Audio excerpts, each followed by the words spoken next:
Good morning, everyone. Today's class is about iteration and looping statements. Already we have seen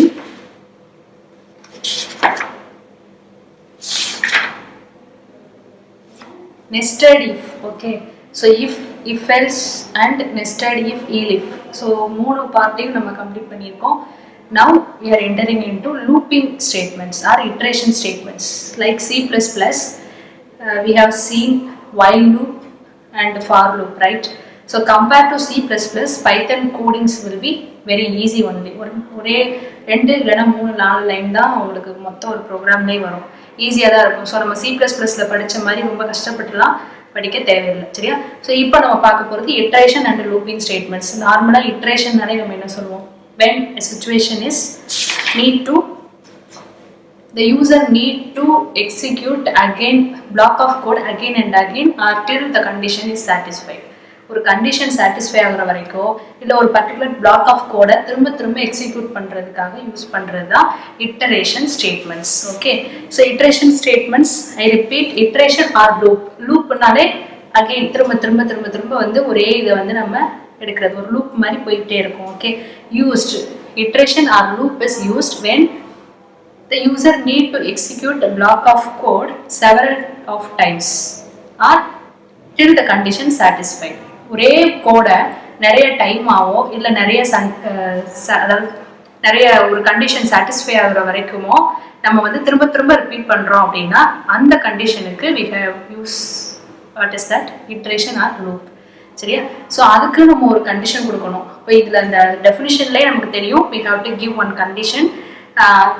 Before that அது satisfy ஆகுற வரைக்கும் it will continue like a loop, சரியா? அதுதான் நம்ம iteration சொல்லுவோம், இல்லைன்னா looping ஸ்டேட்மெண்ட்ஸ்னு சொல்லுவோம். ஸோ டெஃபினிஷன் பாருங்க, a loop statement allows to execute a statement or group of statements multiple times. அப்போ என்ன பண்ணுது அப்படின்னா, லூப் ஸ்டேட்மெண்ட் என்ன பண்ணும் அப்படின்னா allows to execute a statement, ஒரு பர்டிகுலர் ஸ்டேட்மெண்ட்டை என்ன பண்ணுது அப்படின்னா மல்டிபிள் டைம் எக்ஸிக்யூட் பண்ண வைக்குது. ஒரு particular statement or group of statement, ஒரு ஸ்டேட்மெண்ட்டாக இருக்கலாம் இல்லைன்னா நிறைய ஸ்டேட்மெண்ட்டாக இருக்கலாம். ஒரு பர்டிகுலர் ஸ்டேட்மெண்ட்ஸ் தான், ஒன்றாவும் இருக்கலாம், அது நிறையாவும் இருக்கலாம், பட் மல்டிபிள் டைம்ஸில் அதை என்ன பண்ணணும்னா எக்ஸிக்யூட் பண்ணணும், சரியா? So this is the definition for loop statement. And we have two types of looping statements in Python. One is while and another one is for.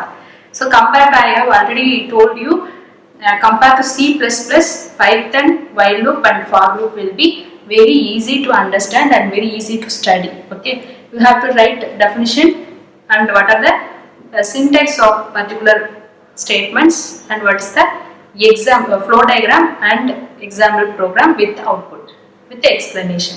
இவ்வளோதான், சரியா? ஸோ இதுதான் நமக்கு 2 டைப்ஸ் வரைக்கும் பார்த்தாச்சு, while and for. ஸோ இந்த கிளாஸில் நம்ம first while loop மட்டும் பார்க்க போகிறோம், சரியா?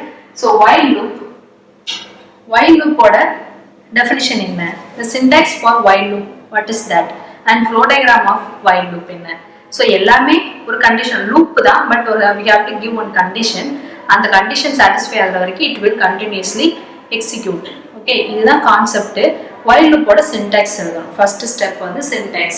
So what is the syntax of while loop? First while-குள்ள கண்டிஷன், angle bracket-குள்ள condition, and the condition satisfy ஆனா statement block 1, okay, else statement block 2. இதை மட்டும் பிராக்கெட்ல கொடுத்துருப்பாங்க, ஏன்னா இது ஆப்ஷனல். while loopல வந்து else part வந்து ஆப்ஷனல், நீங்க கொடுக்கணும்னா கொடுக்கலாம், கொடுக்கலாட்டாலும் தேவையில்லை. ஒருவேளை உங்களுக்கு ஃபார் ஸ்டேட்மெண்ட்ல ஏதாவது ஒன்று கொடுக்கணும், ஃபார் ஸ்டேட்மெண்ட்ல எனக்கு கண்டிப்பா அவுட்புட் ஸ்கிரீன்ல ஏதாவது ஒரு ஆன்சர் வரணும் அப்படின்னு நினைச்சோம்னா we can give else, otherwise we can easily avoid that. Okay, so இதுதான் ஆப்ஷனல் பார்ட்டுங்கிறதுனால நம்ம அதை ப்ராக்கெட்ல கொடுத்துருக்கோம், but you have to write in the சின்டாக்ஸ்ல கண்டிப்பாக எழுதணும், சரியா? So this is about syntax for while loop. Okay, so coming to flow diagram as usual start பண்ணணும். ஸ்டார்ட் பண்ண உடனே while-குள்ள நம்ம ஒரு கண்டிஷன் கொடுக்கணும், ரைட்? ஸோ கண்டிஷன் கொடுக்குறோம். ஸோ கண்டிஷனை எப்பயுமே நம்ம இந்த பாக்ஸில் தான் கொடுப்போம், ஞாபகம் இருக்குன்னு நினைக்கிறேன், diamond shape. And if it is true it will execute some statements, if it is false it will execute other statements. So true கேத்த மாதிரி trueல condition code. So true நாலே condition குள்ள என்ன கொடுத்திருக்கோமோ அந்த கோட் தான் சென்ட் ஆகும். So இதுதான் condition, this is the condition code. Okay, So if it is true, it will execute condition code. If it is false, it will go to exit option. சரி, ஏன்னா நம்ம இந்த else part யூஸ் பண்ணல.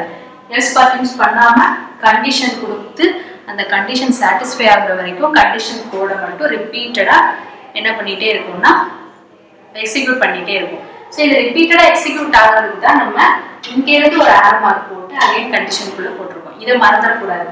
ட்ரூவா இருந்தா இது, ஃபால்ஸா இருந்தா இதுன்னா இது ஒரு தடவை தான் எக்ஸிக்யூட் ஆகும். நம்ம என்ன பண்ணிருக்கோம், லூப் மாதிரி கண்டினியூஸா எக்ஸிக்யூட் ஆகும். அதனால நம்ம இந்த ஆரோ மார்க் இங்க இருந்து கண்டிஷன் போட again go to condition, it will check and true and it will check pannu, and again it will go to condition, it will check the condition. If it is true, it will execute this line and it will go to condition again. So இப்படியே the condition false ஆகுற வரைக்கும் இப்போ இங்க வந்து I equal to 5 னு கொடுத்திருக்கோம். So you have to start with 0 value. 0 வரும்போது condition code execute ஆகும். திரும்ப 1 போய் செக் பண்ணனும். 1 less than 5 னு செக் பண்ணனும். 5 னா less than 5 னா இந்த கோட் செக் ஆகும். திரும்ப இங்க போவோம். இப்போ 2 ஆயிடும். இன்கிரிமெண்ட் கொடுத்திருக்கோம். சோ I வந்து ஒவ்வொரு வேல்யூவா கூட்டிட்டே போகும். 2 less than 5 ஆ true. Then 3 ஆகும். 3 less than 5 ah true. Then 4 true, 5 true. If it is 6, 5 தாண்டி போச்சு அப்படினா இங்க வரும்போது it will be false. So it will go like exit. Okay, so this is the flow diagram of while statement. So coming to example program, this is the initial statement I equal to 10. So we have to give one initial value for any variable. So இங்க நார்மலா நம்ம while loop or for loop நம்ம C++ ல எப்படி கொடுத்திருக்கோமோ அதே மாதிரி தான் I அப்படினு ஒரு வேரியபிள் கொடுத்திருக்கோம். I ஓட initialized ஒரு வேல்யூ கொடுக்கணும். சரியா? That will be any value as your wish. சரியா? So இங்க நமக்கு புக்ல 10 கொடுத்திருக்காங்க. So the first line என்ன அப்படினா initializing. So initializing part of the program. ஒரு ப்ரோக்ராம்ல ஒரு வேல்யூவை நம்ம இனிஷியல் பண்ணிருக்கோம் அப்படினா that is the initializing part of the control structures. சரியா? So இத வந்து I equal to 10 ங்கற வேல்யூவை இனிஷியல் பண்ணியாச்சு. So coming to while. While வந்து நம்ம கண்டிஷன் கொடுக்கணும். என்ன condition? If I less than or equal to 15. less than ஆவும் இருக்கணும், equal to 15 வரைக்கும் இருக்கலாம். சரியா? So condition is I less than or equal to 15. இப்போ புரிஞ்சுக்கோம். while குள்ள நம்ம ஒரு கண்டிஷன் கொடுத்தாச்சு. அப்போ 15 குள்ள இருந்தா நமக்கு ஒரு அவுட்புட் வரணும் அப்படி நம்ம ஒன்னு நினைக்கிறோம்ல, அத print குள்ள கொடுக்கணும். சரியா? print I, first I ய print பண்ணி end equal to /t அப்படினா ஸ்பேஸ், ஒரு tab நம்ம ஸ்பேஸ் கொடுக்க சொல்லிருக்கோம். end ஒரு நம்பர் I ய print பண்ண உடனே ஒரு ஸ்டார் ஸ்பேஸ் வேணும் அப்படினு கேக்குறது தான் end. சரியா? சோ இப்போ என்ன ஆகும், அடுத்து நம்ம என்ன பண்ணனும்னா இது வந்து டெஸ்ட் கண்டிஷன். ஃபர்ஸ்ட் இனிஷியல் பண்ணது வந்து இனிஷியலைசிங் சொன்னோம் இல்லையா, செகண்ட் while குள்ள கொடுக்கிறது வந்து டெஸ்ட் கண்டிஷன். சரியா? தேர்ட் print குள்ள கொடுக்கிறது வந்து ஸ்டேட்மென்ட் பிளாக். நம்ம எதை print பண்ண சொல்றோமோ அதுதான் ஸ்டேட்மென்ட் பிளாக். இங்க நம்ம பார்த்தோம் இல்லையா, இதுதான் statement block. So while condition குள்ள என்ன வருதோ அது வந்து ஸ்டேட்மென்ட் பிளாக். சரியா? இதுக்கு அப்புறம் இந்த இன்கிரிமெண்ட் இந்த வேல்யூ வரைக்கும் நமக்கு இந்த I வேல்யூ வந்து இன்கிரிமெண்ட் ஆகும். இத கொடுக்கலனா 10 ஓட ஸ்டாப் ஆயிடும். சோ நம்ம அப்டேஷன் கொடுக்கணும். அப்டேஷனுக்கு கொடுக்கிற லைன் தான் I equal to I plus 1. அப்ப 10 கொடுத்தோம்னா 10 plus 1 11 ஆகும். அகைன் 11 இங்க பிரிண்ட் பண்ண உடனே திரும்ப 11 இங்க கண்டிஷன் போய் பிரிண்ட் ஆன உடனே 11 plus 1 12 ஆகும். 12 கண்டிஷன் போய் செக் பண்ண உடனே 12 plus 1 ஆகும். சோ நமக்கு 15 வரைக்கும் அது அப்டேட் ஆகணும். அந்த அப்டேட் ஆகிறதுக்கு கொடுக்கிற லைன் தான் I equal to I plus 1. So this is the updation part of the program. So totally we have 4 lines of example programs. ஈஸியா இருக்குல்ல? சோ நிறைய படிக்க வேண்டாம். சரியா? சோ இதோட அவுட்புட் எப்படி வரும்னு நினைக்கிறீங்க? ஃபர்ஸ்ட் இனிஷியல் பண்ண வேல்யூ 10 பிரிண்ட் ஆயிடும். 10 போய் இங்க செக் பண்ணோம். 10 வந்து less than or equal to 15 true. சரியா? இங்க வந்து 10 பிரிண்ட் பண்ணிரும். சோ 10 பிரிண்ட் பண்ணியாச்சு. சோ இங்க நம்ம ஒரு tab space கொடுத்திருக்கோம். சோ tab space இங்க நமக்கு அவுட்புட் ஸ்கிரீன்ல கிடைச்சிரும். Again 10 equal to I equal to 10 plus 1. இப்போ I வந்து 11 ஆயிடும். இந்த 11 இங்க போகும். Again 11 less than or equal to 15 true. So 11 print பண்ணோம். Again இது 11 plus 1 12 ஆகும். 12 இங்கே போகும், செக் பண்ணோம். அப்படியே இது எப்படி வரைக்கும் போகும்னா 16 வரைக்கும் போகும். 15 வரைக்கும் ட்ரூ தான் வரும். சரியா? 15 வரைக்கும் ட்ரூ தான் வரும். 16 வரும்போது 16 less than or equal to 15 is true or false. Condition is false. So automatically it will exit the program. So direct இங்க பாருங்க falseனாலே டைரக்டா நம்ம இங்க வந்துருவோம், ஸ்டாப்க்கு வந்துருவோம். சரியா? ஏன்னா இங்க நம்ம எல்ஸ் பார்த்து கொடுக்கணும்.